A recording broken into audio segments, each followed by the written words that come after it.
नुपुर शर्मा जिनके वजह से ये सब सारी चीज़ें हुई, उनको आप नहीं पकड़ेंगे, उनको आप जेल में नहीं डालेंगे, उनको आप सिर्फ निलंबित कर देंगे। इसी दिन हिंसा क्यों भड़कती है, उसके अगले दिन भी भड़क सकती है। तो जांच कीजिए ना, वो कौन लोग हैं, वो कौन लोग हैं, उनको पकड़िए ना आप। परवीन फातिमा के घर पर बुलडोजर नहीं है, ये तमाम उन लोगों पर बुलडोजर है जो देश के लोकतंत्र पर भरोसा रखता है, जो अदालत पे भरोसा रखता है। मिलॉर्ड, मेरे भाई को गाली दे देता मैं बर्दाश्त कर लेता, लेकिन पैगंबर साहब को गाली दिया है, ये कभी बर्दाश्त नहीं किया जाएगा। और नफरत को मिटाने के लिए मोहब्बत की ज़रूरत है। मोहब्बत का पैगाम दो, चाहे वो पैगंबर साहब हो, चाहे कोई देवी देवता हो, उनको आप गलत नहीं बोल सकते। नमस्कार, आप देख रहे हैं द इंडिया टीवी और मैं आपके साथ ज्योति। आग को आग से नहीं बुझाया जा सकता, सैलाब को पानी से नहीं बुझाया जा सकता। आग को पानी से ही बुझाया जा सकता है और नफ़रत को मोहब्बत से मिटाया जा सकता है। ये लाइन है आज़म खां की। आज़म खां जब पैगंबर मोहम्मद पर जो टिप्पणी की गई थी, जो कि इस समय नुपुर शर्मा का जो मामला पूरे देश और विदेशों में जो छाया हुआ है, उसको लेकर आज़म खां कुछ लाइनें बोलते हैं और अपनी दर्द भरी जो दास्तां है वो भी सुनाते हैं, वो भी हम आपको बताएंगे। लेकिन उससे पहले मैं आपको बता दूं, जिस तरीके से नुपुर शर्मा को लेकर बवाल मचा हुआ है, उसको लेकर क्या अपडेट है वो भी हम अपने सहयोगी से जानते हैं। तो हम बुलाते हैं अपने सहयोगी सद्दाम करीमी को। तो इस वक्त हमारे साथ हमारे सहयोगी हैं सद्दाम करीमी। सद्दाम, आपका बहुत स्वागत है। और जिस तरीके से नुपुर शर्मा का जो मामला देश विदेश में छाया हुआ है और जिस तरीके से जो बुलडोज़र की कार्रवाई की जा रही है, उसको लेकर सवाल तो खड़े हो रही हैं। और उसके बाद जो आज़म खां हैं, आज़म खां भी पैगंबर साहब को लेकर बहुत कुछ बोलते हैं, वो हमारे दर्शकों को बताइए। बिल्कुल, निश्चित तौर पे ज्योति, जैसा कि आपने इससे पहले भी जो है कई तरह से जो है आपने उनकी लाइनें कही, मैं फिर दोहराना चाहता हूँ कि मैं तमाम हिंदुस्तान के लोगों से अपील करता हूँ, अमन बहाली की मोहब्बत याद रखो।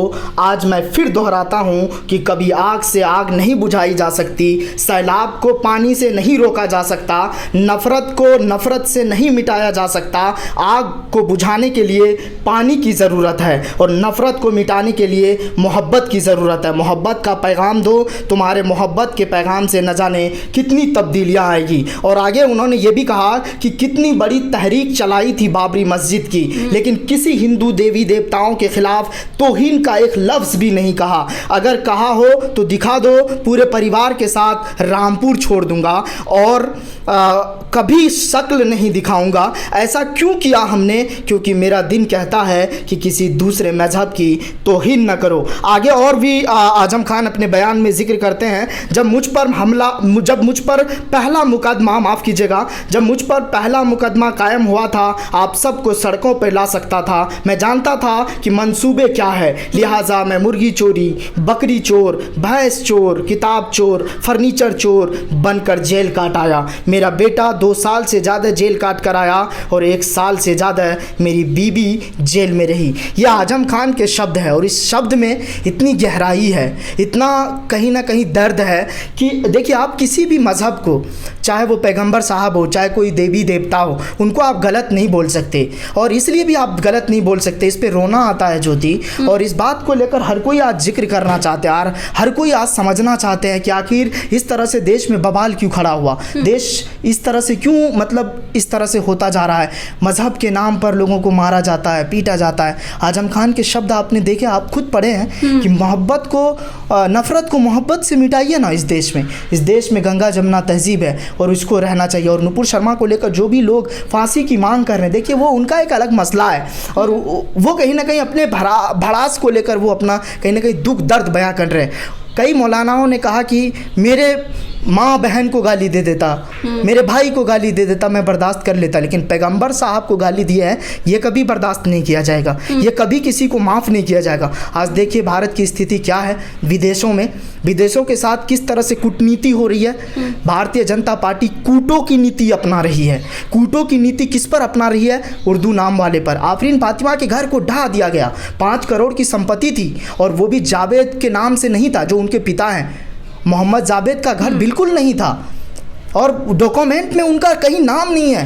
पानी का बिल उनके पत्नी के नाम से जो है परवीन फातिमा के नाम से है। उनका जो है हाउस टैक्स 2 महीने पहले तकरीबन उन्होंने भरा था, उस पर कुछ 1 पैसे की उस पर कोई भी आंच नहीं है उस बिल्डिंग पे।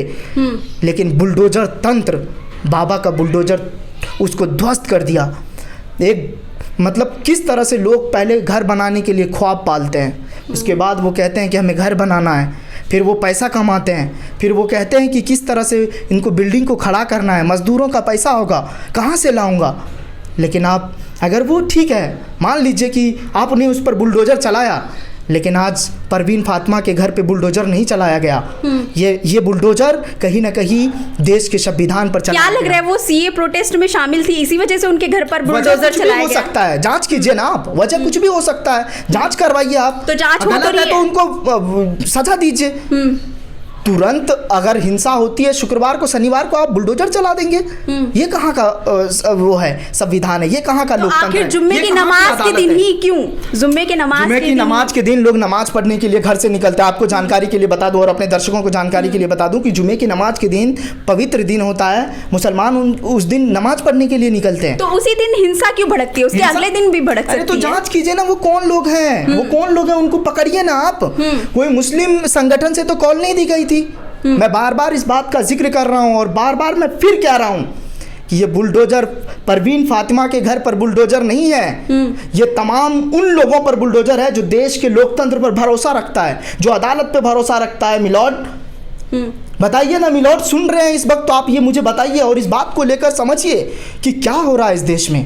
इस देश में फूल बरसाइए ना हिंदू मुसलमान के नाम पर, सेना के नाम पर आप फूल बरसाते हैं, हिंदू मुसलमान के नाम पर आप नफरत की बीज बोते हैं। बताइए, नुपुर शर्मा जिनके वजह से ये सब सारी चीज़ें हुई, उनको आप नहीं पकड़ेंगे, उनको आप जेल में नहीं डालेंगे, उनको आप सिर्फ निलंबित कर देंगे। जो लोग बेकसूर हैं उनके आप घर तोड़ देंगे। बताइए, इतने सारे बुलडोजर चलाने के लिए इतना अवैध कॉलोनी है, उन पर जाइए ना, बुलडोजर चलाइए ना आप। पूरी दिल्ली अवैध है, उत्तर प्रदेश में कितने सारे जगह हैं जहाँ पर अवैध कब्जा है, उनको तोड़िए ना सर। मैं हाथ जोड़ के कह रहा हूँ, जो लोग इस वीडियो को देख रहे हैं, इस बात को वो समझिए कि वो आज उत्तर प्रदेश में हो क्या रहा है।